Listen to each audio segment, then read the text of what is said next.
have those individuals' health data go into the training model, of course, this is already a problem from the get-go. Have you got that consent? Do they know you're doing this, etc.? It's sensitive personal data, so the risk is even bigger. So I think just looking at the data that you're collecting, how you're preparing it, because if you obviously you will need that health data for that example of a study, but then can you anonymize that data? Can you strip any means of identifying an individual and just take the data that will point to whether a cancer cell exists or develops or not? So those kind of things. That's one. I would say definitely testing, model testing, making sure that you sufficiently stress test, because when you test models, you figure out whether or not they're robust. So what that means is it performing how it should? If it's not performing how it should, then that's already an incident, because if it's not performing the way it should, that means there's so much room for anything to go wrong. So stress testing is incredibly important. Also red teaming, like actually trying to do malicious things with your system or your model. I think it's really important that that testing is carried out so you can understand where the risks are and mitigate them ahead of time. And I think finally, two other things I would look at critically. One is still this one is post-development, one is pre-decommissioning. I would say post-development, making sure you have a feedback loop, because I think people underestimate the importance of feedback and the actual need for it. Where there are AI laws, it requires a need for feedback, right? So I spoke earlier about documentation transparency, making sure you have the model card, system card, making sure it's explainable and interpretable so people know what this does and what the risks are. But assuming something goes wrong, you need to be able to gather feedback from users or people who are deploying it themselves. So that's really, really critical. And I would say finally, something that's definitely overlooked is decommissioning. Who has the say for the kill switch, so to speak? If something goes horribly wrong, is there someone who can say, take it offline? Can they do that? If they can, then what happens to the data? How are you archiving it or destroying it? How are you safely shutting down that system so no further harm is happening? So I would say, yeah, those are the four main things I would look for: the quality of data, making sure it's representative, testing, having feedback loops available, and looking at decommissioning in a secure and safe way if you need to. Thank you. Thank you. Thank you so much for that. That was very, very detailed and really, really exhaustive. Thank you so much. Once again, our esteemed participants, you can leave your comments and questions in the chat box so that we'll take them very quickly once our speaker is done answering the questions that I have for her, that we can take your questions and feedbacks as well. Yes. Okay. Now we are coming to the aspect of legislation, the existing laws. Nigeria's NDPR, and I'm aware there's an emerging African Union AI continental strategy, creates layered obligations. Now, I want to assume, without considering that most of our participants on the call are lawyers. So how should legal practitioners advise clients on compliance, where there's a divergence between these frameworks, between the NDPR and the HEYU AI continental strategy? What would you advise for if you're advising a client who is playing at a continental level, but who probably has roots in Nigeria? So where would you advise that, okay, this is the path you take where there's a divergence, or what do you submit to when there's sort of conflict of laws kind of? I'll give the textbook answer, then I'll give how I think it should work in practice. Textbook would tell you go for the stringent legislation, which is the strictest, which I don't know, stringent, yes, sorry, the most stringent legislation, and comply with that. And then that way you should be able to comply with others. So when they say, for example, data protection, if you comply with GDPR, you are more or less compliant with other laws, and then you look at the local nuances. So if Guide and Nigeria Data Protection Act tell you that you have to submit an annual audit report and you have to register with the regulator, that is the local nuance, right? But in terms of your baseline compliance, if you comply with GDPR, you should be compliant with the NDP Act. Now, and it's the same with AI, right? If you take the most stringent AI law and you comply with that, you should be good at the Africa level. What I would suggest for legal practitioners is get in the rooms. There are always calls for volunteers, join these thematic working groups, join these kind of webinars. There's an AI legislation tracker for Africa, and I will actually drop it in the chat. But these are the things that you can actively do, because one thing we like to do in Nigeria is write legislation, write laws, and then the laws will be conflicting with each other. So one will tell you do A, the other one will tell you do one, two, three. The other one will say do two, section C. So there's confusion. So you can't, it's difficult to even advise clients because you don't know which regulator will wake up and enforce their law, even though the other one is contradicting. So I would say be part of the discussion. If you really want to give relevant advice, understand how things are moving. Smart Africa a bunch of has a roadmap for AI in Africa. The Africa AI Council was taking calls for membership to different thematic working groups.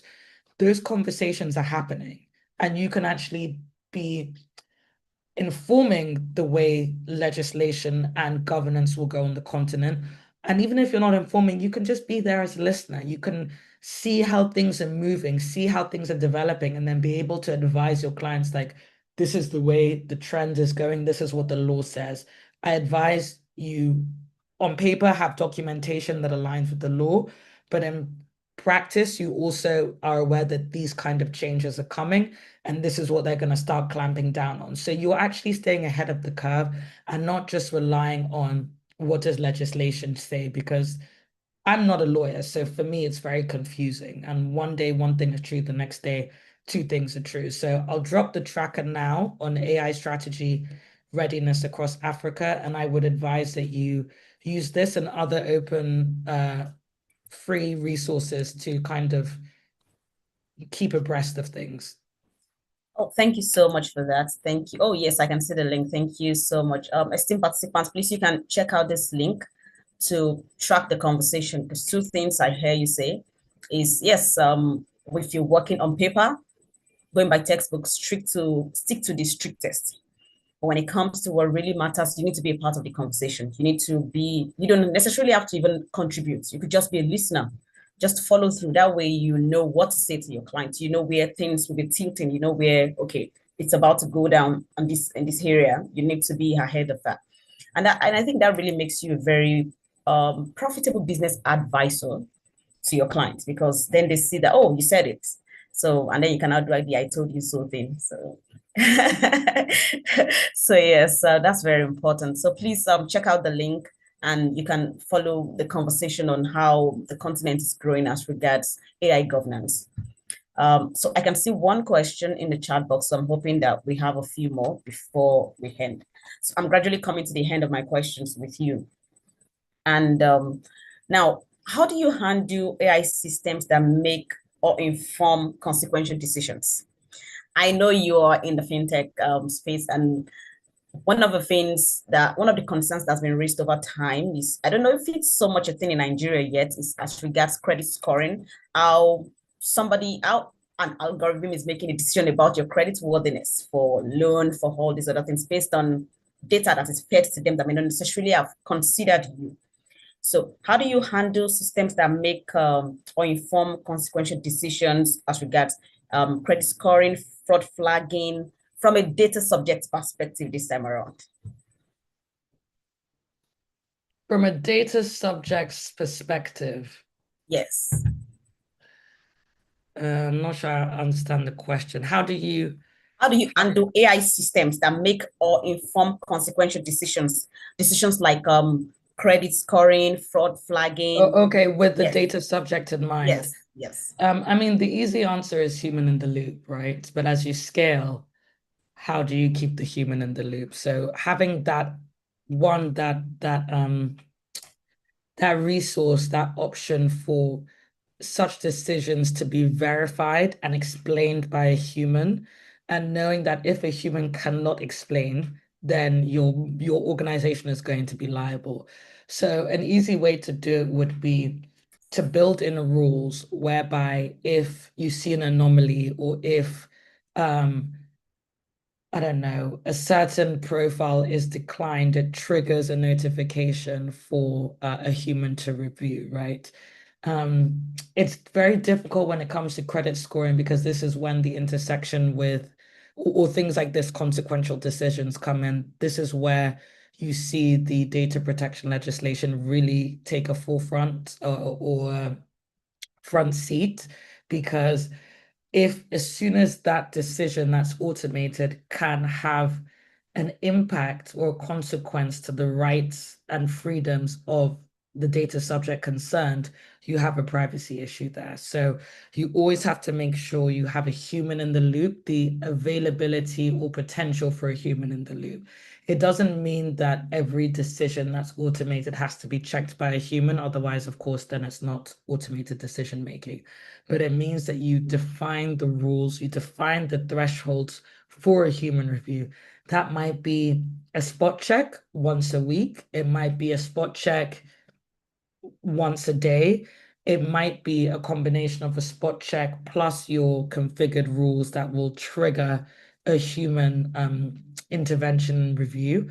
And it might be that plus, if you decline someone for a loan, that person has the option to challenge that decision. So even in just getting that email or the push notification that says, apologies, your loan was declined or refused, then you should be able to instantly, as the data subject, click challenge decision, and then that triggers a human review. So I would say those are different ways you can look at making sure you stay compliant from the data protection side and you value the rights of the data subject. Thank you so much for that. Thank you. And one thing that you said has stayed with me is the challenge with keeping a human in the loop as you scale. Because as your customer base grows, how many times do you want to have someone, there's a flag and having to stop and check, stop and check, stop and check can really, it can slow down the process to a large extent. At the same time, you also kind of provided a solution to that. You have a system of like an appeal, that data subjects that liberty to appeal a decision and say, I'm not comfortable with this. Why was I denied? I'd like to have an explanation. At least that way you can now become more specific in addressing this particular person, but you can't address every person who is denied over time. Otherwise, you just probably have to keep it small forever. And I don't think any business wants to do that. Now, as the AI regulation matures on the continent, what governance structure would you advise that organizations today begin to look into to avoid costly retrofitting tomorrow? I know some already built, and by the time these policies come into place, there's a lot of adjustments that will need to be made. But if you're talking to someone who is building from now, and you're going to say to the person, I think you should be looking in this direction, so that you don't have to do so much adjustments in the future. What would those areas be? Invest in AI literacy, and this somewhat actually answers Clara's question. So if you will permit me, I will kind of I'll answer a bit of Clara's question now. I would say build AI literacy, make sure you're training staff. It's one thing, obviously, have your policies because the first thing any auditor will look at is do you have an AI governance framework? Do you have an AI governance policy?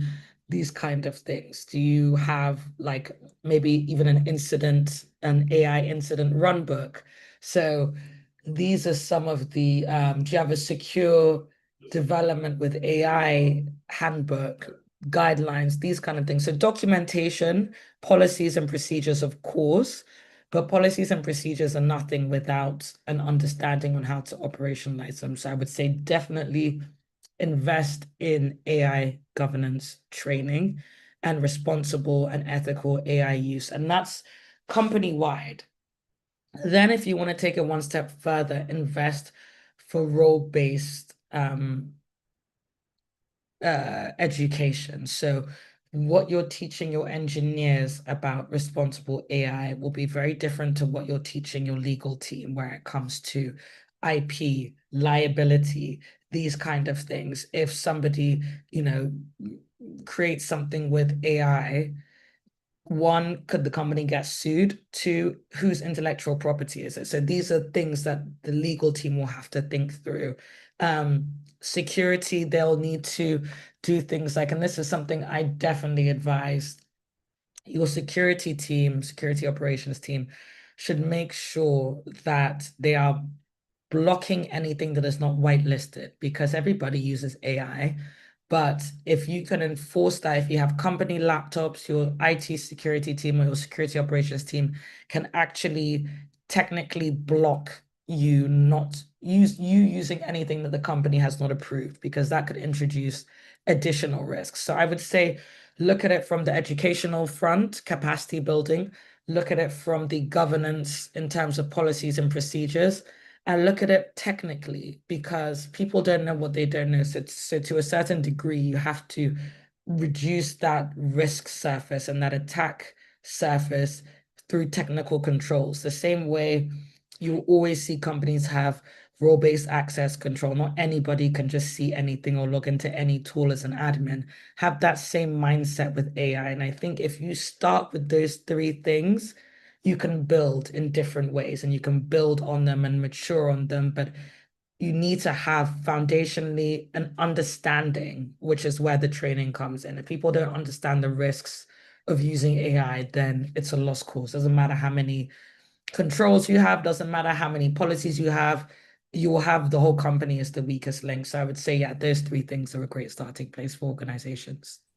Thank you so much for that. And to piggyback on that, for lawyers on the call, I'm going to once again refer to the three guidelines that the MBA has that we should really look at as lawyers. The MBA has guidelines on the use of AI for legal practitioners in compliance with the RPC, very important. We have guidelines on the use of cybersecurity and guidelines on the deployment of technology in your legal practice. These are very handy documents that you should, it's part of building knowledge. It's not just for you, it's for all the lawyers who work in your law firm, it's for you as you interact with your clients as well, so that you're within the purview of not just the law, but also what the RPC provides, especially as it regards to our practice as legal practitioners. And also, going from what Ms. Akerele said, it might also be very important for law firms to have a policy on bringing your own device, on using individual devices because I know for some law firms, staffs work with your own device. That's an additional risk that's been introduced into the practice because you're intervening with documents with confidential information and you don't know what's storing what. So if you're going to have people bringing in their devices to work, then you should have a policy on that. That's on the side of technical. You should have some of these guidelines in place to know what comes into the office and what has access to what information. Now, so far I've had a really, really, really enjoyable session. It's not going to be a long one, because we also want to give back our speaker the rest of our day. I know she's had a really, really full day. So my last question to her before I take the few questions I can see in the chat box is, what is one governance failure you see most consistently in organizations adopting AI, and how to correct it and how it is best corrected? I'll speak from personal experience. And then I'll speak to what I see organizations doing. Okay, what I see organizations doing as a failure is not governing and not taking it seriously and not investing in AI experts because in this age of vibe coding, anybody thinks they can build anything, but you still need somebody with subject matter expertise to guide on what secure development with AI looks like. You also need someone with subject matter expertise to advise on how to govern AI. So it's not a blocker and it's not restricting innovation, but it is also allowing um, engineers or developers or whoever to build responsibly and securely with AI. Now, what I have learned from my mistakes is because I know a lot of companies don't take it seriously, and a lot of companies don't really see AI governance as a real thing, especially because there are not so many laws around it, and it's very difficult to regulate technology. Um, I took a very hardliner approach, which was we should not be using AI until we have securely protected the company to use it responsibly, or we've reduced as many risks as possible. That was an instant blocker to innovation and to building and developing with AI, which birthed two separate tracks of people who ignored the guardrails and just built and developed with AI, or were using AI to boost productivity even though they knew it hadn't been approved, that tool or whatever. Then about the second set of people who were so scared to do anything with AI because they didn't want to put the company at risk. So that was a huge learning curve for me, because that's why I can now confidently say if there's personal data, because some people didn't hear those parts. So they thought don't use AI at all, as opposed to don't put personal data in AI, right?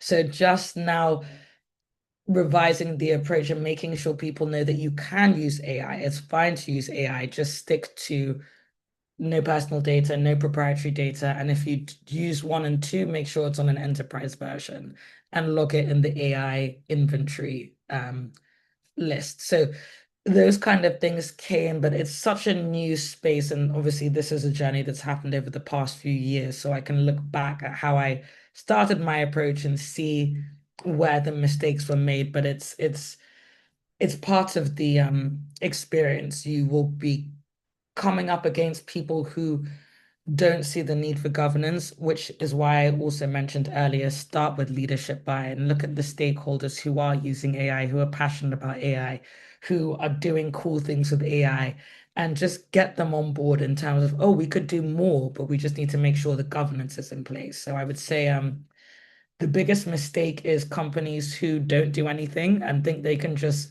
plug and play AI into their operations without understanding the risks and without having guardrails.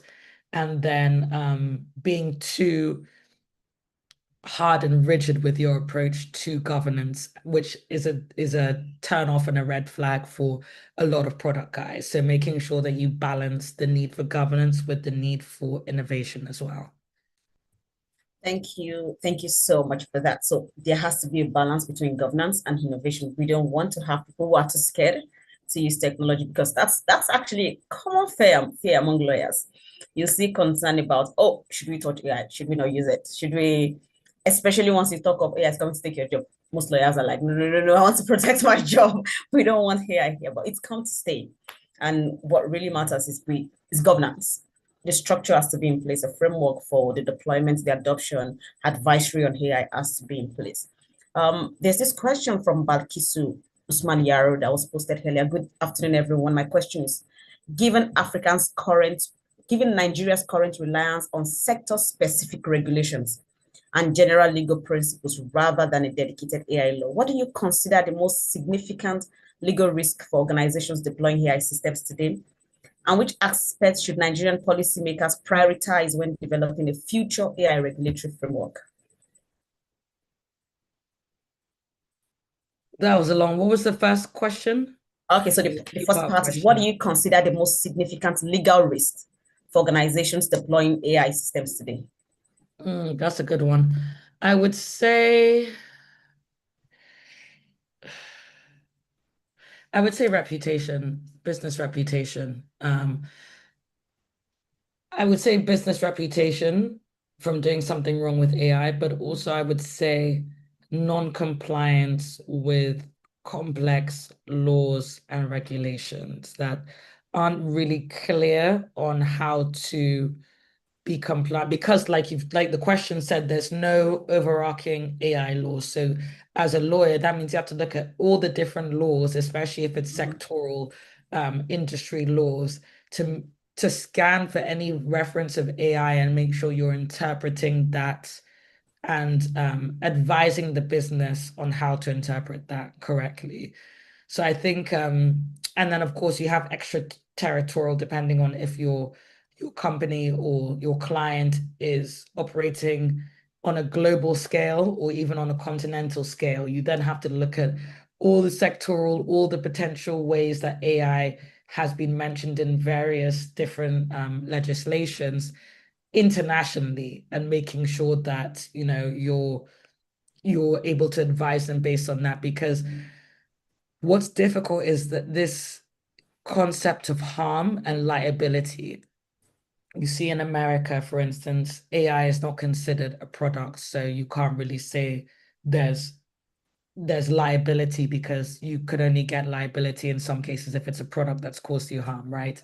The EU has taken a different approach. So I don't know what the approach is so far in Africa. I don't know if we've even gotten down to that nitty gritty, but just understanding what the potential liability is and if liability can come from maybe consumer protection laws. So understanding how to interpret the significance or the effect and impact of an AI product where the law is silent. I would say that's a huge legal risk. And I'm not a lawyer, so thankfully that's not my problem. But understanding what non-compliance is outside of the letter of the law, can it be interpreted as this is non-compliance? Because if you have an AI product and there's a consumer and the consumer has caused harm, can they sue you under consumer protection, right? So, um, and like I mentioned before, intellectual property disputes. So if your client is deploying AI, and let's say your client is a marketing firm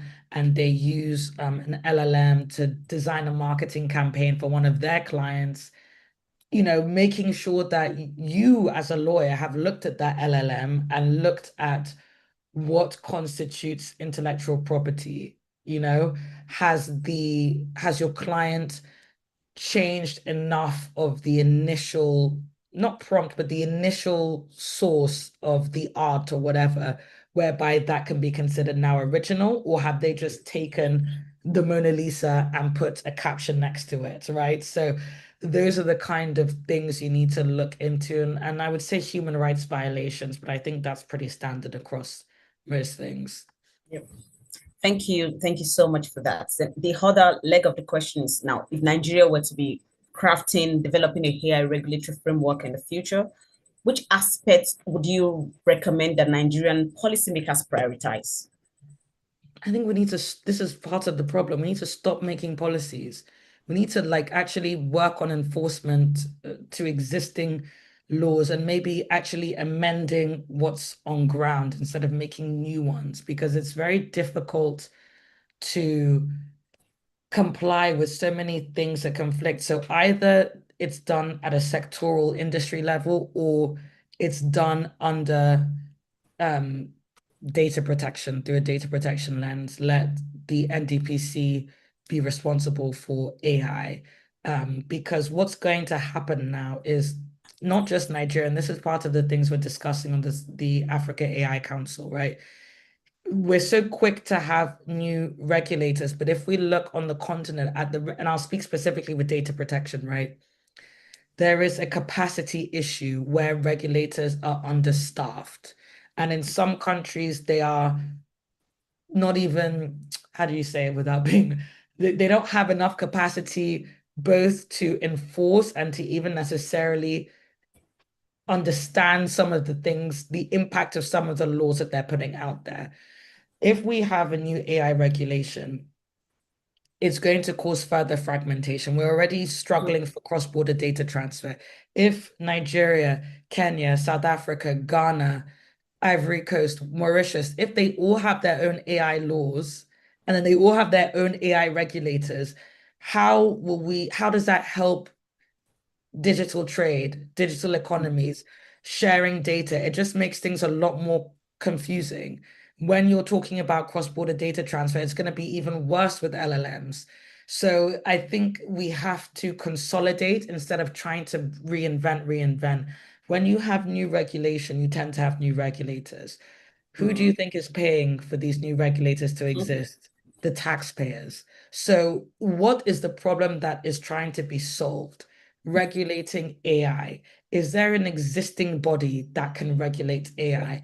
Maybe it's an addition to like how Guide came out and it was the implementation directive to the NDP Act, not a whole nother data protection legislation. It clarified what was put in the NDP Act. So is there a way that maybe NCC or whoever, Ministry of Communications, can amend? And I know that's what they did with the Digital Economies Bill. I believe there was a section on AI there.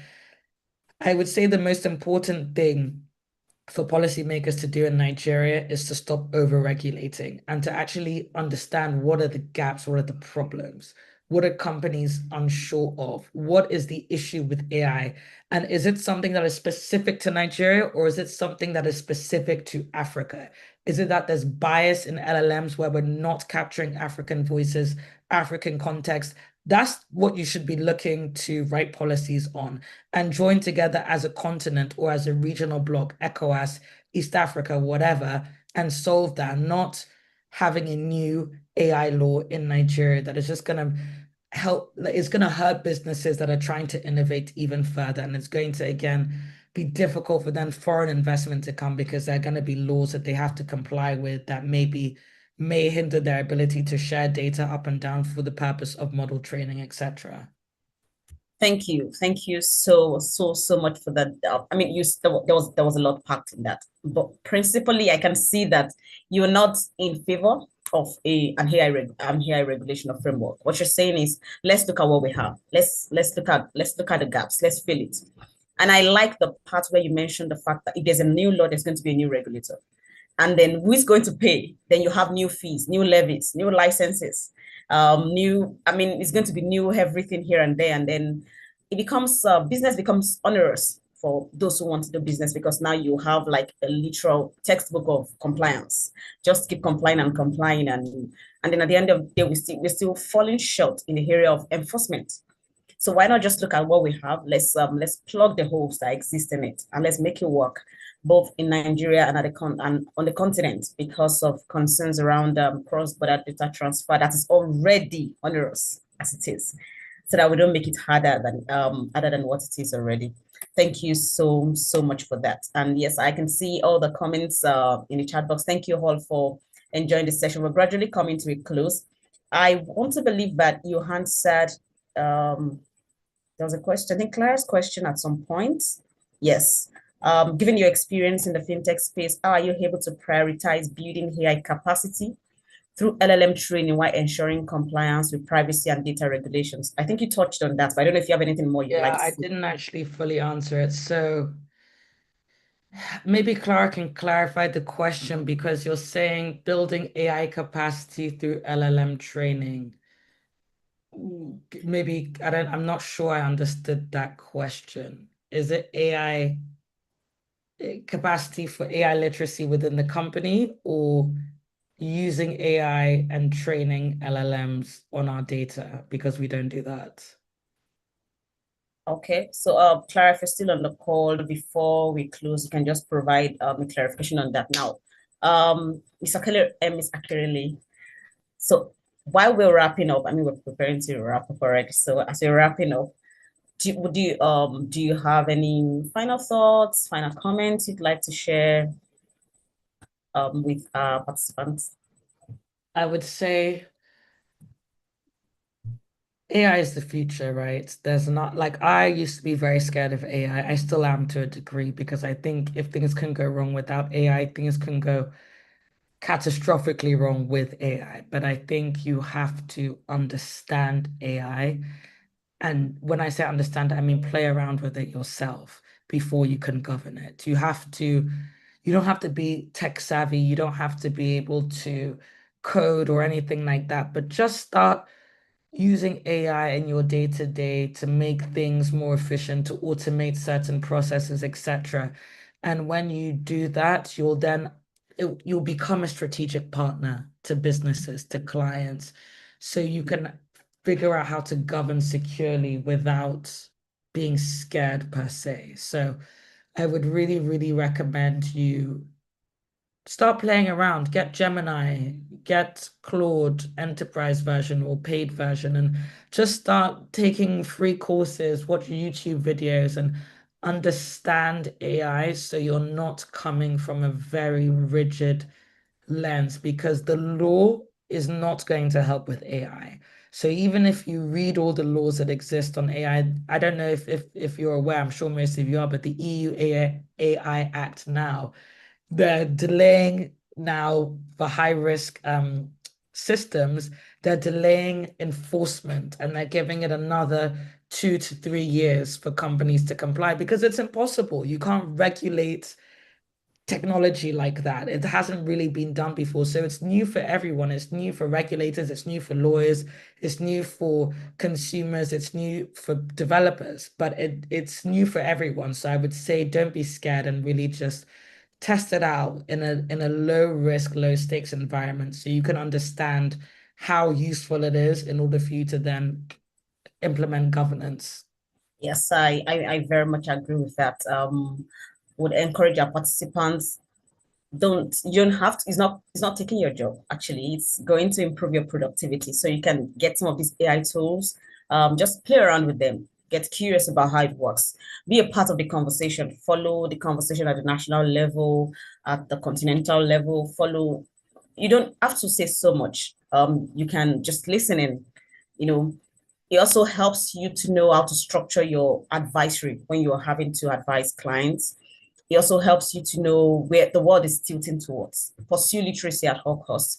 Attend sessions. Take I know Claude has like a skill jar where you can take free trainings on how to use Claude for several things. Some of these, I know Google also has a similar thing. So these are courses you can take. They are open source courses that you can take online and just learn, watch YouTube videos, get curious. I think that's the thing. Let's get curious together about because it's come to stay. We can't um we can't live under the rock. We can't bury our heads in the sand and hope that it goes away someday. No, it's not going away. So we have to get comfortable with it. We have to get really used to it. And thank you so much to the 265 persons who took time out of yes, who took time out of their Thursday to join us today. We do this every Thursday from 2 p.m. And we are here with several interesting subjects. Today's session is hosted by our technology subcommittee. And we hope that we have something else from our media subcommittee next week. We hope that you join us again, take the time to join us again. Our sessions are not always free, take note, but to enjoy the sessions free, you'll see the link in the chat box. You can become a member of the MBA section on legal practice. You're joining for just a token, and then you have access to all of these webinars for free. Today's session is free. We're just using that to tell you next Thursday might not be free, so you can join us. And to Ms. Tolu Akerele, thank you so, so, so much. It's been a very, very exciting conversation. I've learned a lot, and I'm sure our participants have gotten so much value for their time too. And yes, we'll be back, and I hope to really get to see you and let's talk with you after here. Thank you so much, Thank everyone. you for having me. Thank I'm you. so sorry. I had one last thing to say, which I almost forgot. Okay, please Um, go ahead. AI with lawyers, if anything, you're part of the few where your job is not under threat because AI hallucinates like crazy when it comes to legal interpretation and advice. AI is fantastic for summarizing laws and giving you the key takeaways, but when it comes to interpreting the law and giving legal advisory, AI cannot do that. And in fact, it's one of the things you always warn for basic AI governance. Do not ask ChatGPT for legal advice. Do not ask LLMs for legal advice. So use that to your advantage. Yes, someone can summarize a law with an LLM, but they cannot give legal advice because lawyers are something else. So always bear that in mind and use that as your strength, as your trump card. Thank you so much for having me. Oh, thank you. Thank you. So yes, we're winning somewhere. So so thank you. So thank you so much for that. And yes, on this note, please Esteemed seniors and colleagues, we hope you enjoy the rest of your day. Thank you so much, and we hope to see you next Thursday. Thank you, and bye-bye.